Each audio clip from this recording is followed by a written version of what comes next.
Moving on to our fourth storyline in the Eastern Conference.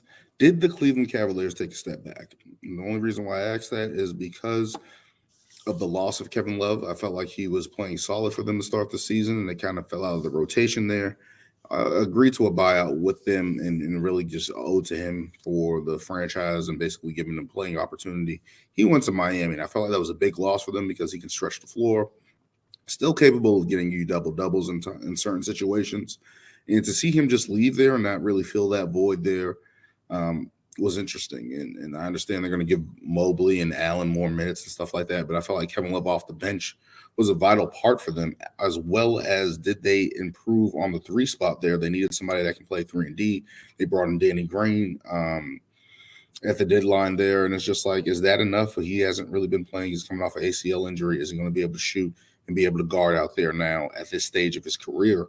Just wondering that because Isaac Okoro, a good defensive player, young player, he's not able to really knock down shots consistently. He's been able to make a couple this year, but I really feel like the Cleveland Cavaliers just took a step back with that move there and not really addressing their bench there. Ricky Rubio has come back from injury and has been really solid for them, able to contribute and help with distributing duties with the second unit, able to play a backup point guard, Darius Garland. But I just feel like that's the one thing they're missing there, and especially with Karis LeVert, who's been real wildly inconsistent. He's not the most consistent player in his career, even though he's a hot scorer and can get hot at moments. He's been really inconsistent and can be in slumps a little too often for the Cleveland Cavaliers and what they need at this point in time. Of course, we know who the big guys are. We know who the stars are with Donovan Mitchell, who has been incredible this year with a 71 point per game, 71 point game performance this year. I believe that was against Chicago. He's proven that he's one of the best scorers in the league. He's an all-star, of course, coming in the offseason acquisition there. And kudos for Cleveland to going out and helping a guy like Darius Garland, who has been fantastic as well. Kind of fell to the backseat of Donovan Mitchell, but he's getting 22 and 8 a night there in Cleveland, and these guys work really well together.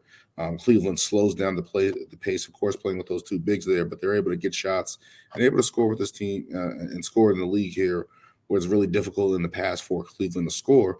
And getting even production out of Evan Mobley and Jared Allen, who are roughly 15 apiece, roughly 10 rebounds a game between the two of them. And when you have that production on the front line, that's pretty good. And you're just wondering if they have enough experience there. I just feel like they just need to upgrade at that three spot, and it would make such a big difference for them to just add a 3 and D guy. Maybe they should have been in the hunt for Jay Crowder as well. Just never materialized. They went out and got Danny Green. I don't know how much is that going to help. But we know that main four, that core is going to be really good for a long time, especially if they're able to figure out those contract situations with Evan Mobley.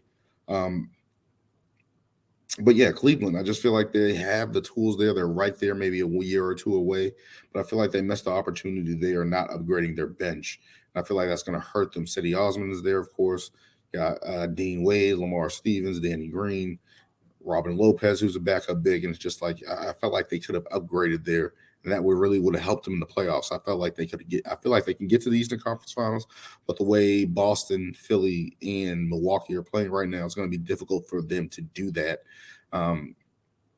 So we'll see what happens, and I feel like they just missed the opportunity there, trying to improve their bench. I feel like they just got somebody who can spread the floor, even a 3 and D guy, or even a stretch four there in that spot would have really helped them. Maybe a Mike Muscala who went to Boston could have helped them. That could have been a nice little addition there. But it's going to be interesting to see what Cleveland does and how they perform. And if Isaac and Coro can actually step up and knock down shots for them, then that changes everything. But right now, I just don't see that as a plus for the Cleveland Cavaliers, where they could have added somebody who could have added to their bench, added to their depth, and really put them over the hump potentially to get to the Eastern Conference Finals. But now I only see them as a second-round team heading into the final stretch of the season. It's going to be interesting to see how that plays out for Cleveland.